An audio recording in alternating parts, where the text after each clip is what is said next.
स्वागत रहेगा सभी साथियों का स्टडी एग्जाम एकेडमी में।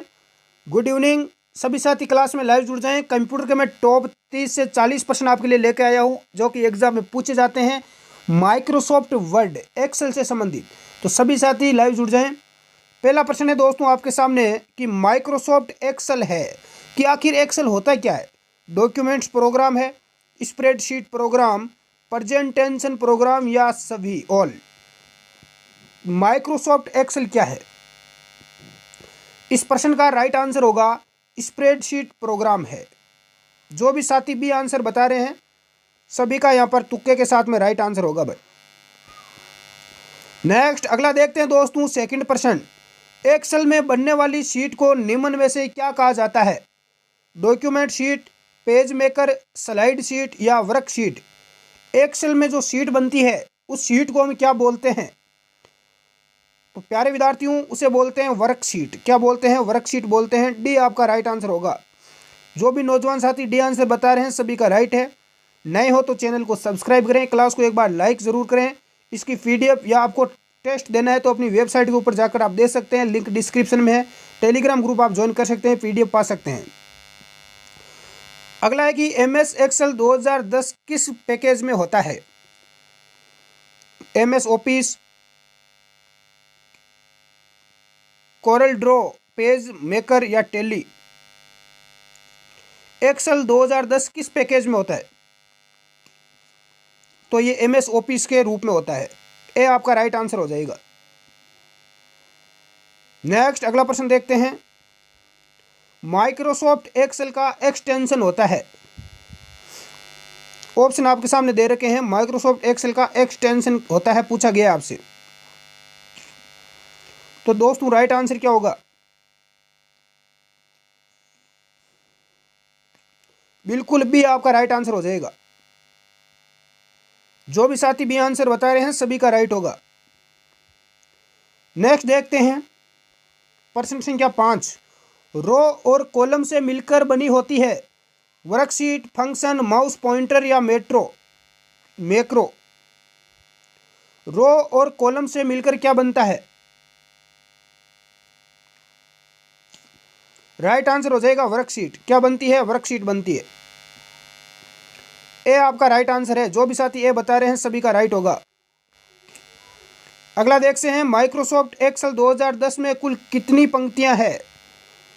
काफी महत्वपूर्ण रहेगा, एग्जाम में कई बार आ चुका है। एक्सेल 2010 में कितनी पंक्तियां यानी रो। करेक्ट आंसर क्या होगा बताएं देखें कमेंट बॉक्स में। 10,000, 1,48,576। ये चीज आप ध्यान रखना, एग्जाम में आ चुकी है कई बार।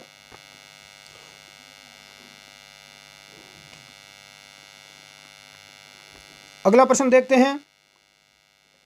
माइक्रोसॉफ्ट एक्सेल में प्रथम और अंतिम स्तंभ का नाम होता है। एक्सेल में प्रथम और अंतिम अक्षर का नाम। ए वे XYZ, ए वे XFD, ए वे YZX, ए वे ZFD। प्रथम और अंतिम स्तंभ का नाम पूछा गया है। ए वे XFD होता है। बी आपका राइट आंसर हो जाएगा। नेक्स्ट अगला प्रश्न देखते हैं। माइक्रोसॉफ्ट एक्सेल 2010 में बनाई गई फाइल का पूर्व निर्धारित नाम क्या होता है?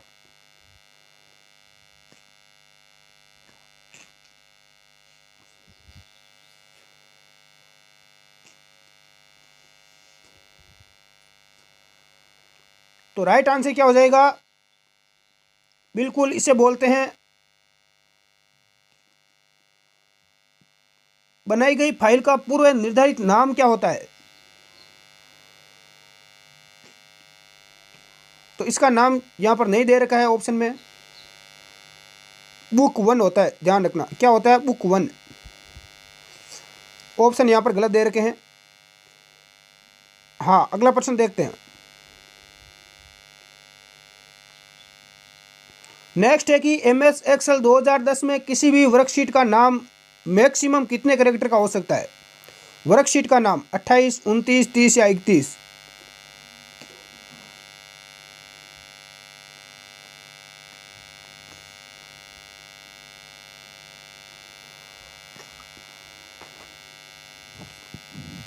राइट आंसर क्या होगा दोस्तों, कमेंट बॉक्स में बताएं देंगे।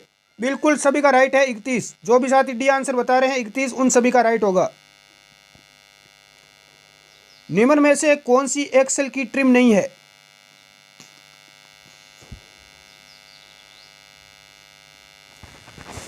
रो, कॉलम, सेल या डॉक्यूमेंट्स, एक्सेल की कौन सी नहीं है इनमें से? बिल्कुल डॉक्यूमेंट्स नहीं है। जो भी साथी डी आंसर बता रहे हैं डॉक्यूमेंट सभी का राइट है। नेक्स्ट अगला देखते हैं, पहले वाली वर्कशीट पर जाने के लिए हम किसका प्रयोग करते हैं? पहले वाली वर्कशीट पर जाने के लिए किसका प्रयोग करते हैं? ऑल्ट पेज अप का, control page up, control page down या शिफ्ट टैब का?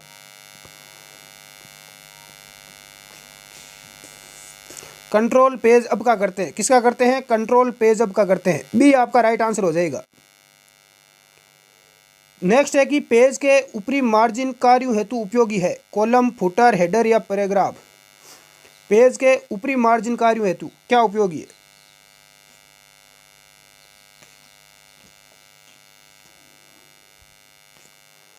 तो राइट आंसर क्या हो जाएगा? बिल्कुल सभी का राइट है, हेडर। क्या हो जाएगा? हेडर हो जाएगा। नेक्स्ट अगला देखते हैं, एमएस एक्सेल में डाटा किसमें रखा जाता है? रो, कॉलम, सेल या इनमें से कोई नहीं? एक्सेल में डाटा किसमें रखा जाता है दोस्तों? सेल में।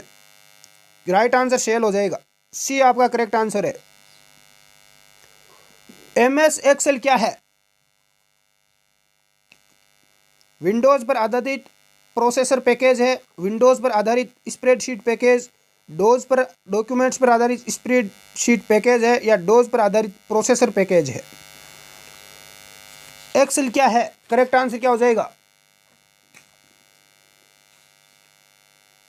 बिल्कुल सभी का राइट है, विंडोज पर आधारित स्प्रेडशीट पैकेज है। बी आपका राइट आंसर हो जाएगा साथियों। अगला है कि एक्सेल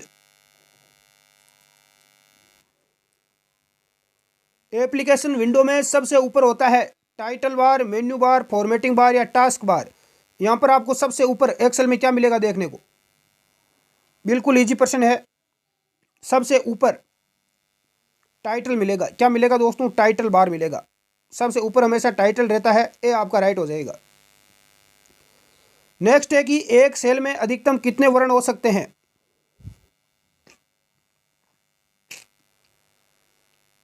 तो एक सेल में 32,767 कैरेक्टर हो सकते हैं। ए हमारा राइट आंसर हो जाएगा। नेक्स्ट है कि एक स्प्रेडशीट से मिलकर बनी होती है? रो, कॉलम, रो और कॉलम दोनों या इनमें से कोई नहीं? एक स्प्रेडशीट किससे मिलकर बनती है? तो ये रो और कॉलम दोनों से मिलकर बनती है दोस्तों। सी आपका राइट हो जाएगा। अगला है कि एक्सेल 2010 में बनी फाइल के प्रत्येक पेज को क्या कहते हैं? बुक, स्लाइड, वर्कशीट या पृष्ठ? 2010 में बनी फाइल के प्रत्येक पेज को हम क्या बोलते हैं?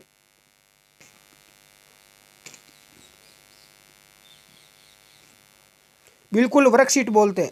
सी आपका राइट आंसर है। नेक्स्ट है कि एक्सेल स्क्रीन को अधिकतम कितनी जूम किया जा सकता है? 10%, 200%, 300 या 400? एक्सेल की स्क्रीन को अधिकतम कितना हम जूम कर सकते हैं और न्यूनतम कितना कर सकते हैं, दोनों चीज़ें आपको बतानी है। तो अधिकतम हम 400% कर सकते हैं। कितना? 400% हम इसको जूम कर सकते हैं और न्यूनतम 10%। निम्न में से विषम का चुनाव कीजिए। वर्ड, नोटपैड, एक्सेल या पावर पॉइंट? चारों चीज़ें आपको दे रखी है और इनमें से अलग क्या है? तीन चीज़ें सेम है। तो देखो, वर्ड है, एक्सेल है, पावर पॉइंट है। ये तीनों एमएस ऑफिस के ही पार्ट है, एमएस ऑफिस में ही आते हैं, लेकिन नोटपैड अलग है चीज़ है। तो बी आपका राइट आंसर हो जाएगा।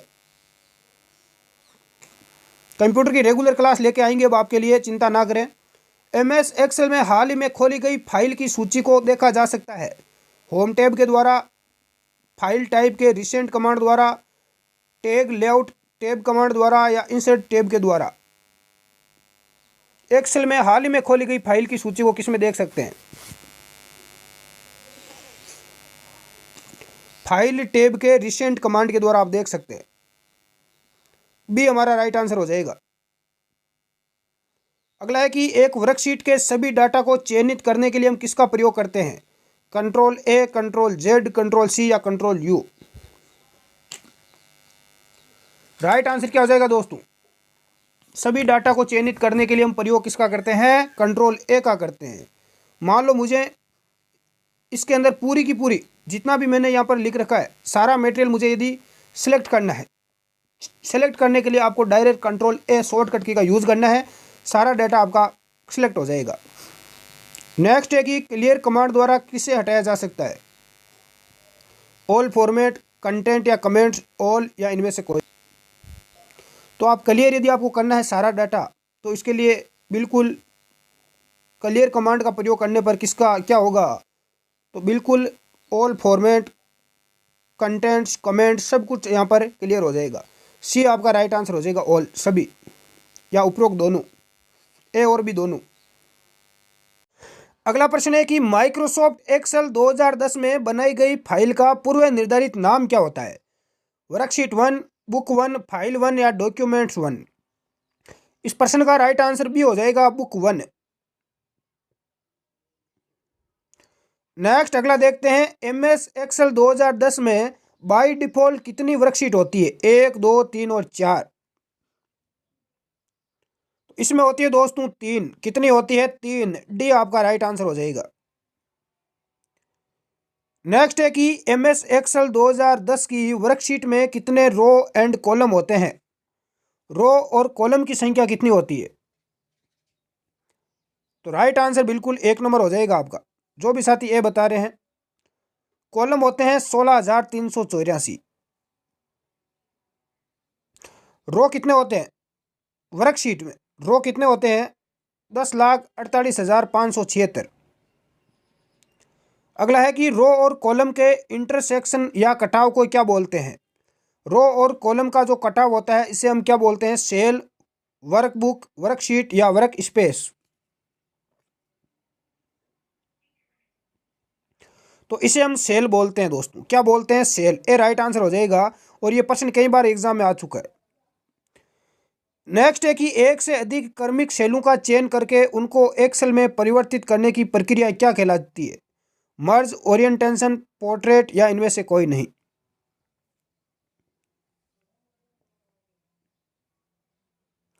तो इसे मर्ज बोलते हैं। ए आपका राइट आंसर हो जाएगा। एमएस एक्सेल 2010 में सेल में कमेंट लिखने को क्या बोलते हैं? Column, cell tip, cell rate या सेल कमेटिंग?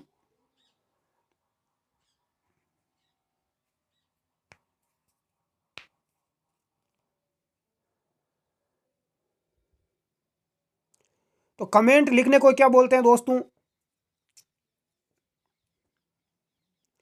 बिल्कुल कॉलम बोलते हैं। क्या बोलते हैं? कॉलम। ए आपका राइट आंसर है। कमेंट लिखने को क्या बोलते हैं? सेल टिप बोलते हैं। क्या बोलते हैं? Cell tip. कॉलम नहीं बोलते, सॉरी। बी आपका राइट आंसर हो जाएगा। अगला है कि निम्न में से कौन सा तरीका सेल में कंटेंट में बदलाव करने के लिए सही है? सेल पर डबल क्लिक करना, फॉर्मूला बार पर क्लिक करना या F2 प्रेस करना? कंटेंट में बदलाव करने के लिए किसका प्रयोग करते हैं?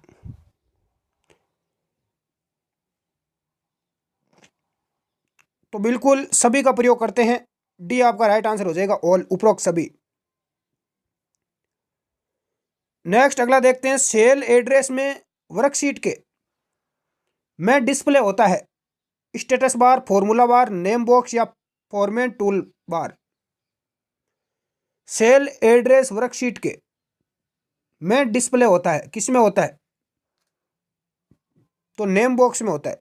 कहां पर होता है? नेम बॉक्स में। एमएस एक्सेल 2010 में किसी भी वर्कशीट का नाम मैक्सिमम कितने कैरेक्टर का हो सकता है? तो मैं बता चुका हूं आपको 31। कितना? 31।